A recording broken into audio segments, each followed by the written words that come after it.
तर मुख्यमंत्री एकनाथ शिंदेंना पुन्हा मुख्यमंत्री करण्यासाठी पाटणच्या आमदाराचा हात पहिला वर पाहिजे असं शंभूराज देसाई यांनी म्हटलेलं आहे। पाटणमधून आमदार होण्यासाठी तुमच्या आशीर्वादाची गरज असल्याचं देखील शंभूराज देसाईंनी म्हटलंय। तर शंभूराज देसाई मतांचं रेकॉर्ड तोडणार, विरोधकांचं डिपॉझिट जप्त होणार। मुख्यमंत्री एकनाथ शिंदेंनी शंभूराज देसाईंच्या विजयाचा विश्वास व्यक्त केला। मी आपल्याला सगळ्यांना सांगतो की माननीय शिंदे साहेबांचं विशेष लक्ष आपल्या मतदारसंघावरती आहे।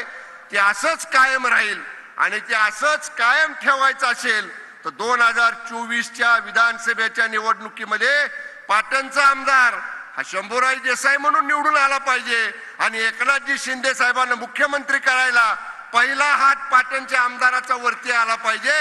ही जबाबदारी तुमची सगळ्यांची राहील। त्यामुळे शंभूराज यांना मी शुभेच्छा देऊ का? आताच ऍडव्हान्स मध्ये